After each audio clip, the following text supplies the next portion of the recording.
Hi అండి, అందరికి నమస్కారం. నిజంగా ముఖమంతా పేషెంట్ లాగానే ఉంది.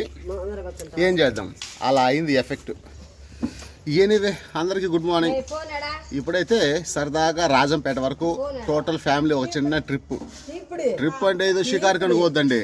సిచ్యువేషన్ ఏంటంటే నా అల్లుడిని అక్కడ హాస్టల్ పంపిద్దామని ఆలోచన చేశాం. త్వరలో పరిచయం చేస్తా. అవును, ఇంతకుముందు 1-2 వీడియోస్లో వాడు ఉన్నాడు. అదే పల్లెటూరులో పిల్ల ఆట అని ఒక వీడియో ఉంది కదా, ఆ వీడియోలో మొత్తం వాడే ఉంటాడు. గోళీలు ఆట ఆడుతూ అంటాడు కదా, వాడిని ఇప్పుడు ఒక హాస్టల్లో చేర్పిద్దామని డీటెయిల్స్ కనుక్కుందామని వెళ్తాను. అది సంగతి. కాబట్టి అట్లా సరదాగా బాచి వెళ్తేనే రావడం. మొఖం అసలే ఉండేది నల్లగా, దాంట్లో లైటింగ్ లేకపోతే మరీ ఇంకా నల్లగా ఉంది. సర్లే, ముందుకెళ్ళి మాట్లాడుకుందాం మనం. నిజంగా ముఖం ఏం కనపడలేదు. ఇప్పుడు రాజంపేటకు వెళ్ళాలి అని ఆలోచన చేసిన తర్వాత నాకు ఒక విషయం గుర్తొచ్చింది. డిసెంబర్లోనే జనవరిలోనే ఒక వీడియో చేశా. రోడ్డు మొత్తం చండాలంగా ఉంది. చంద్రబాబు నాయుడు ఏమంటే సంక్రాంతికంతా రోడ్డు మొత్తం మేము రెడీ చేస్తామన్నాడు. కానీ ఈ రోడ్డు ఇంకా అలాగే ఉంది. సంక్రాంతికి వీళ్ళు ఎలా చేస్తారు అనేటువంటి ఒక నా డౌట్ అనేది నేను మీకు వీడియోలో ఎక్స్పెక్ట్ చేశాను. చాలా వరకు అయితే చుట్టుపక్కల రోడ్లు కొంతవరకు రెడీ చేస్తున్నారు. రోడ్లు చూడడానికి కూడా బాగున్నాయి. ఇప్పుడు ఇది ఎందుకు చెప్తానంటే, ఆ రోజు ఏ రోడ్డును చూసి అయితే బాధపడ్డానో ఇప్పుడు అదే రోడ్లోకి వెళ్తాండా, రాజంపేట రోడ్డు. చూద్దాం ఈరోజు ఆ రోడ్డు ఎలా ఉంటుందో. ఇంతకీ బాగుపడిందా లేకుంటే దాని బతుకు మారదా అనే విషయం. ఇది వచ్చిందనా నేషనల్ హైవే అనుకుంటా. నాకు రోడ్ల గురించి ఖచ్చితంగా తెలియదు, కానీ ఉన్న రోడ్డు పైన నా అభిప్రాయం మాత్రమే చెప్తున్నా. ఈ రోడ్డు నాకు తెలిసి టోల్ కిందకు వస్తుంది. అంటే ఒక రోడ్డును ఒక సంస్థకు అప్పగించి, ఒరే బాబు ఈ రోడ్డును మీరు శుభ్రంగా రెడీ చేసుకోండి, మీ డబ్బులు పెట్టి మీరు ఖర్చు పెట్టుకోండి, కానీ మీరు ఎంత అయితే ఖర్చు పెట్టుకున్నారో ఆ రోడ్డు పైన వెళ్ళేటువంటి వాహనాల దగ్గర మీరు ఆ డబ్బులు వసూలు చేసుకోండి అని చెప్పి ఒక సంస్థకు అప్పగించేస్తే వాళ్ళు రోడ్డును అభివృద్ధి చేసి టోల్ కింద వాళ్ళు డబ్బులు వసూలు చేసుకుంటారు, వాళ్ళు పెట్టుబడి రాబట్టుకుంటారు. అలా ఒక సంస్థ ఒక రోడ్డును తన ఆధీనంలో పెట్టుకున్నప్పుడు ఆ రోడ్లో చిన్న సమస్య వచ్చినా సరే వీలైనంత త్వరగా రోడ్డు రెడీ చేస్తారు. ఇది వచ్చిందనా మళ్ళీ బాధను చెప్తాను. ఇప్పుడు రోడ్డు పైన ఒక చిన్న గుంత పడితే ఆ గుంత చుట్టూ నీట్గా బిల్లలాగా కట్ చేసి దాన్ని తీసివేసి ఆ ప్రాంతంలో పక్కన ఉండేటువంటి మిగతా రోడ్డుకు సమానంగా చూసుకొని ఆ గుంతను ఫిల్ చేస్తారు. అప్పుడు రోడ్డు పైన ఎలాంటి గుంతలు ఉండవు. అంటే ఆఫ్టర్ ఆల్ ఒక సంస్థ ఒక రోడ్డుని అంత బాగా మెయింటైన్ చేసేటప్పుడు ఒక గవర్నమెంట్ అన్నది ఇంకెలా చేయాలి? ఇప్పుడు టోల్ చెల్లించేటువంటి ప్రజలు కంఫర్ట్గా ఉండాలి అని చెప్పి ఒక సంస్థ కోరుకుంటే, ట్యాక్స్ కట్టి ప్రభుత్వాన్నే నడిపించేటువంటి ప్రజలు, ప్రభుత్వానికి దేవుడు లాంటి ప్రజలు ఒక రోడ్డు పైన వెళ్ళేటప్పుడు ఆ రోడ్డు పైన అదే ప్రభుత్వం ఇంకెంత జాగ్రత్త పడాలి? మీకు కొంచెం ముందుకు పోయిన తర్వాత కరకంబాడి దగ్గరలోనే కాదు, ఇలా చాలా చోట్ల ఉంది. రోడ్డు పైన ప్యాచ్లు వేస్తారు. ఆల్రెడీ గొంతు ఉంటుంది. ఆ గొంతు పైన మళ్ళీ వీళ్ళు ప్యాచ్ చేసుకుని వెళ్ళిపోతారు. అంటే ఎగుడు దిగులు ఉందని చెప్పి ప్యాచ్లు వేస్తే ఆ ప్యాచ్లు కూడా ఎగుడు దిగులుగా వేస్తారు. అంటే రోడ్డు ఇలా ఉంటుంది, దానిపైన వాళ్ళు ప్యాచ్ చేస్తారు.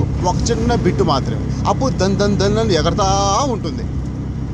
అరే, ఒక ప్రైవేట్ సంస్థ వాళ్ళ కస్టమర్లకు ఒక మంచి సర్వీస్ ఇచ్చేటప్పుడు ఒక గవర్నమెంటు దేవుడు లాంటి ప్రజలకు మరి ఇంకెంత సర్వీస్ ఇవ్వాలి?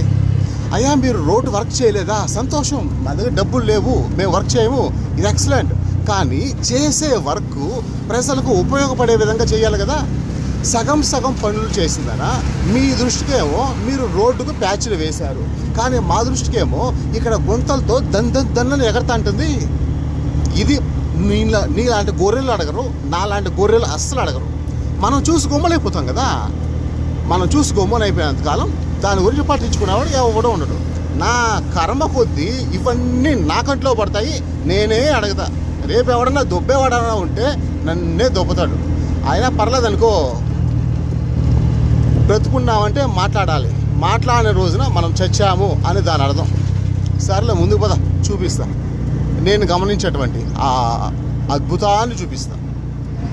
ఇప్పుడు మనం నేషనల్ హైవే నుంచి స్టేట్ కంట్రోల్లో ఉండేటువంటి రోడ్డుకు వచ్చేస్తాం. అంటే రోడ్స్ అండ్ బిల్డింగ్స్ సర్లే ఏదో ఒకటి కరెక్ట్గా నాకు చెప్పడం చేత కాలేదు, కానీ ఇప్పుడు ప్రభుత్వం ఆధీనంలో ఉండేటువంటి రోడ్డుకు వచ్చేసాం. ఈ రోడ్లో ఇలా నేను ఈ ఒక్కటి ఎందుకు చెప్పానంటే, ఇలాంటివి చాలా చూశాను నేను. నోరు మూసుకో ఉంటావా మాట్లాడకుండా. ఇలాంటివి నేను చిన్నప్పటి నుంచి చాలా చూశాను నేను. రోడ్డు పైన ఒక గుంత పడిపోతుంది, ఇది వచ్చిందానా గవర్నమెంట్ ఆధీనంలో ఉండేటువంటి రోడ్లో వేసేటువంటి ప్యాచ్ వర్క్. దీన్ని చూస్తే మీకు అనిపిస్తుంది నిజంగా ఇది ప్యాచ్ వర్కే అని చెప్పిందన్న. మీ ఊర్లో మీరు ఇలాంటివి చాలా చూస్తుంటారు. నేను నా చిన్నప్పటి నుంచి గవర్నమెంట్ రోడ్డులో చాలాసార్లు చూశాను నేను. ఒక సంస్థ ఒక రోడ్డును తన ఆధీనంలో పెట్టుకుంటుందన్న, దాన్ని రెడీ చేసేటప్పుడు ఆ రోడ్లో చిన్న బొక్క పడినా గుంత పడినా వాళ్ళు అంత జాగ్రత్తగా ప్రజలకు లేకుంటే వాళ్ళ కస్టమర్స్కు వాళ్ళ రోడ్లో సర్వీస్ ఇచ్చేటప్పుడు ప్రభుత్వం ఇంకెంత జాగ్రత్తగా సర్వీస్ ఇవ్వాలి మీరు గమనించవచ్చు. ఎంత ఎగుడు దిగులుగా ఉందో. ఇది రోడ్డు పైన వేసేటువంటి ప్యాచ్.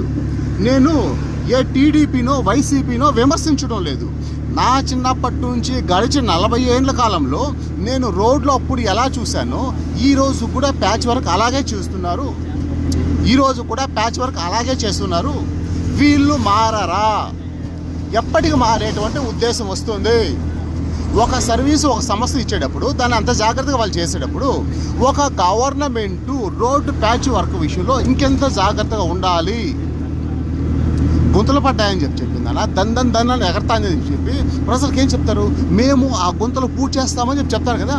గుంతలు పూర్తి చేయటప్పుడు ఇంకెంత జాగ్రత్తగా చేయాలి, ప్రజలు అడుగుతారు అనేటువంటి భయం లేదు. ప్రజలు వీళ్ళు వచ్చిందన్న, వీళ్ళు సోంబేర్లు.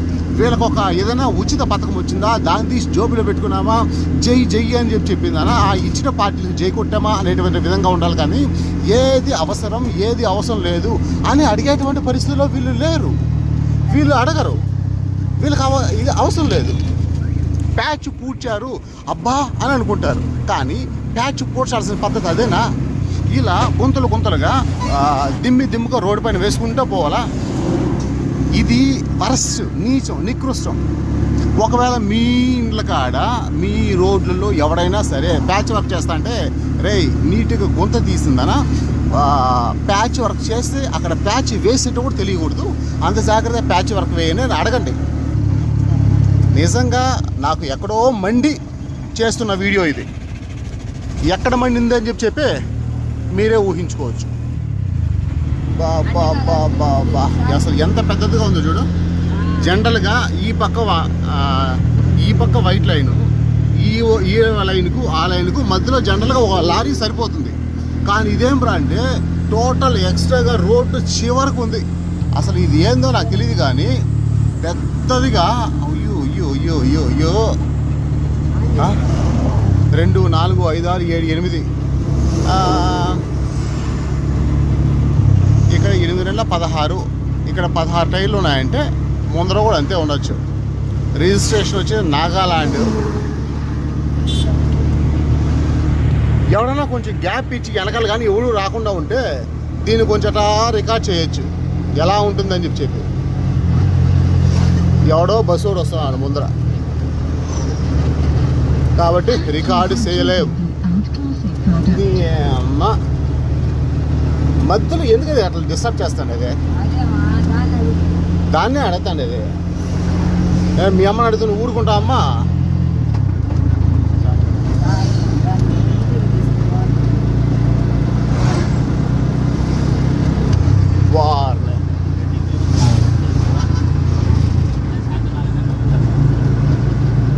ఇది రైల్వే కోడూరుకు ముందు వచ్చేటువంటి ఫారెస్ట్. ఇక్కడ చాలా వరకు చూశాను నేను.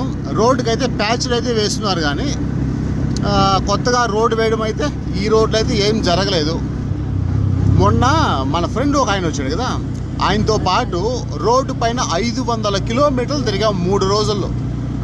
ఆల్మోస్ట్ 500 కిలోమీటర్లలో ఎక్కడా కానీ రోడ్డు అయితే అంటే రాష్ట్ర ఆధీనంలో ఉండేటువంటి రోడ్డు అయితే, రోడ్స్ అండ్ బిల్డింగ్స్ ఆధీనంలో ఉన్నటువంటి రోడ్లు అయితే మాత్రం పరమ చండాలంగా ఉన్నాయి. ఈ ప్యాచ్లు వేస్తారబ్బా. నిజంగా ఇలాంటి ప్యాచ్లు ఎందుకు వేస్తారో తెలీదు. అస్సలు 5 పైసలు ఉపయోగం లేదు. ఆ టైం కాడ గుంత రాకుండా అయిపోతుంది. అరే వేసే ప్యాచ్ ఏదో కొంచెం నీట్గా క్లీన్ చేసి వేస్తే ఈ అదిరేది దాన్ని అని చెప్పి ఇవి ఉండవు కదా. నిజంగా మొన్న 500 కిలోమీటర్లు తిరిగితే 3 రోజులు ఎక్కడ చూసినా అదే విధంగా ఉంది. రోడ్డు పైన ప్యాచ్లు వేశారు అంటే రోడ్డుకు మేము పని చేసాము, ప్రజలకు మేము పని చేసామని చెప్పి చూపించారు. కానీ రియాలిటీలో ఇట్లా గతుకులుగా ఇలా ఉంటే ఏం చేయాలా? చేసి ఉపయోగం లేదంటా నేను. చెయ్యండి, క్వాలిటీ వర్క్ చేయండి, దానివల్ల ఉపయోగం ఉంటుంది. కంటి తుడుపు చర్య చేయకండి అంటాను నేను. అట్లా రాజంపేట దగ్గరలో ఉన్నటువంటి ఒక స్కూల్ దగ్గరకు వచ్చాం, గురుకుల స్కూలు. దీని గురించి ఇన్ఫర్మేషన్ మనం ముందు మాట్లాడుకుందాం. అప్పుడేగా చూపించింది ఒక స్కూల్ అయితే ఇది ఇంకొక స్కూల్ అన్నమాట. ఆంధ్రప్రదేశ్ గురుకుల పాఠశాల బాలూరు, ముక్కావారిపల్లి, అన్నమయ్య జిల్లా. ఇదే విషయం మనం కొంచెం ముందుకు పోయి దీని గురించి సరదాగా ఒకసారి డిస్కస్ చేద్దాం. ప్రస్తుతానికి ముక్కావారిపల్లి, ఆల్మోస్ట్ ఇక్కడ మంగంపేట అని బోర్డు ఉంది, ఇక్కడైతే ఉన్నాము. సిచ్యువేషన్ ఏంటి అంటే పేదవారికి చదివించడం అన్నది అది అంత ఈజీ కాదు. ఎంత కష్టమో అది అనుభవించే వాళ్ళకి మాత్రమే తెలుస్తుంది. అరే మనకు వచ్చే కూలీలు ఇంతే, ఈ కూలీల్లోంచి మన పిల్లకాయని మనం ఎలా చదివించుకోవాలి? 5వ క్లాస్ వరకు అయితే ఏదో ఒక చిన్న షెడ్డియో మిడ్డియో గుడ్డో ఏదో ఒకటి వేసి పంపించేస్తాం. 5వ క్లాస్ దాటుతా అంటే ఊర్లో స్కూల్ ఉండేటప్పుడు అలా చేస్తాను. 5వ క్లాస్ దాటేటప్పుడు చాలా ఇబ్బంది. అలాంటి వాళ్ళకు ఏదైనా గవర్నమెంట్ తరఫున ఒక మంచి స్కూల్స్, హాస్టల్స్ ఏమైనా ఉన్నాయా అని చెప్పి ఇంత దూరం ఎత్తుకొని కానీ దురదృష్టం ఏంటంటే ఇక్కడైతే గురుకుల పాఠశాలలు 2 ఉన్నాయి. ఆ రెండిట్లలో వాళ్ళు చెప్పింది మొదటి దాంట్లో అయ్యా దీంట్లో ఎగ్జామ్స్ రాయకుండా అలో చేయరు అని చెప్పి. దీని గురించి మాకైతే ఐడియా లేదు, ఇక్కడికి వచ్చిన తర్వాతే తెలిసింది. ఇంకా మరొక దాంట్లో అయితే ఇంకొక 20 రోజులు ఎగ్జామ్స్ జరుగుతాయి. ఒకవేళ అవకాశం ఉంటే మీ అబ్బాయి పార్టిసిపేట్ చేస్తే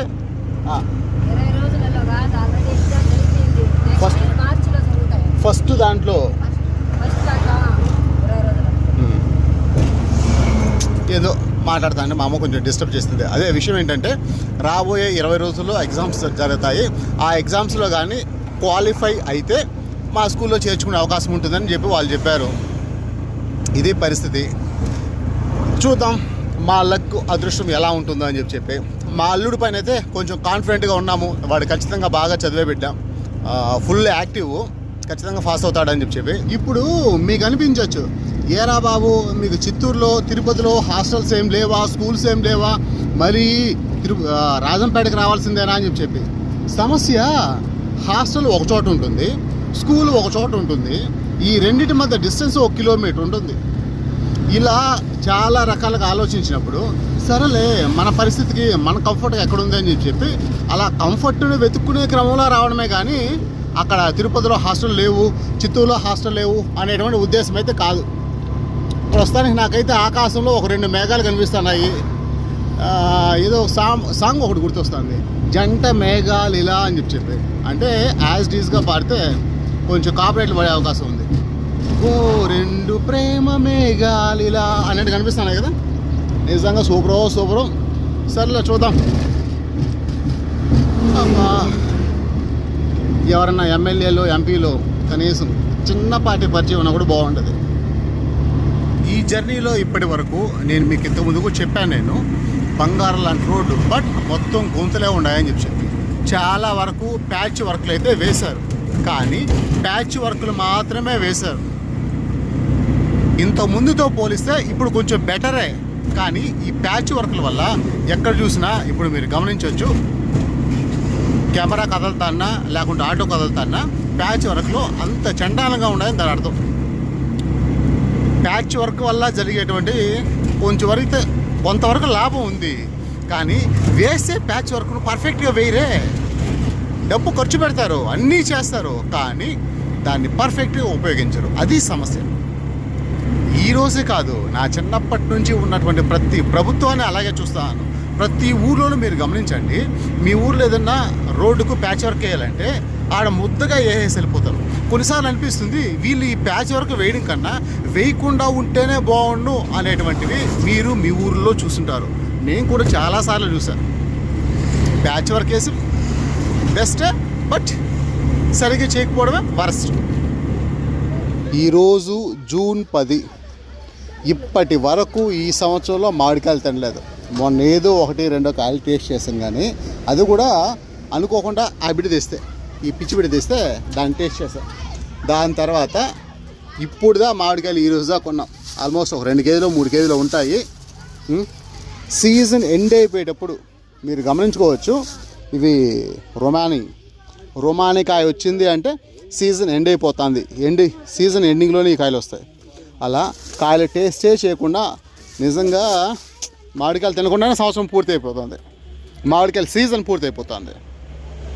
సరే, ఇంతకీ ఇక్కడ ఎందుకు ఆపామంటే ఓపిక ఏదైనా బోధిందామని చెప్పి అన్నం తెచ్చుకున్నాము. ఇంటికా నుంచి అన్నం చేసుకొని వచ్చుకున్నాము,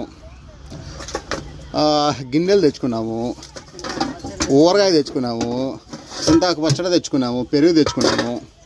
ఇప్పుడు ఓపికగా ఇప్పుడు తినే పని చేయాలి, అదే విషయం.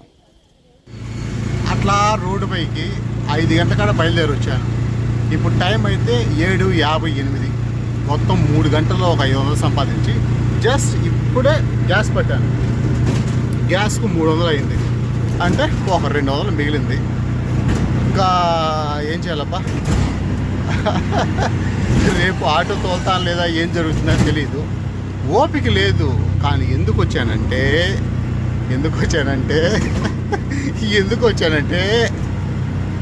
రేపు నా బర్త్డే, దానివల్ల వచ్చాను. పోయిన సంవత్సరం ఒకలా జరిగింది, కానీ అంతకుముందు సంవత్సరం ఇంకొకలా జరిగింది. అంతకుముందు సంవత్సరం స్పెషల్ ఏంటంటే అదేవిధంగా నేను మన ఫ్రెండ్ ఇద్దరు కలిసి సినిమాకి వెళ్ళాం. వాడి సినిమా అన్నాడు, నేను ఓకే చేశాను. ఆ రోజు రాత్రి 12 గంటలకు సినిమా అయిన తర్వాత వచ్చి రోడ్డు పైన ఒక బ్రెడ్ బన్ను తీసుకొని ఆ బన్ను పైన ఒక అగ్గిపుల్ల గుచ్చి అంటించి బర్త్డే సెలబ్రేట్ చేశాను అనమాట. అంటే మా స్థాయి అంతే, జోబిలో ఉండే డబ్బులు అంతే. ఆ విధంగా సింపుల్గా నేను మన ఫ్రెండ్ గోపి ఇద్దరు కలిసి సెలబ్రేట్ చేశాం. ఇంకా అంతకుముందు సంవత్సరం అది మరికొంతమంది ఫ్రెండ్స్ సెలబ్రేట్ చేశారు. నిన్న సంవత్సరం అయితే చెల్లిని సెలబ్రేట్ చేసింది. ఇప్పుడు వెయిట్ చేస్తా అంటారు, ఎప్పుడు 12 అవుతుందా అని. వీళ్ళు ఏం చేస్తారో ఏం సెలబ్రేట్ చేస్తారో నాకైతే తెలియదు. చూద్దాం ఇంటికి పోయిన తర్వాత ఏం జరుగుతుంది అన్నది. వీలైతే అట్లాంటి సెలబ్రేషన్ ఏదైనా ఉంటే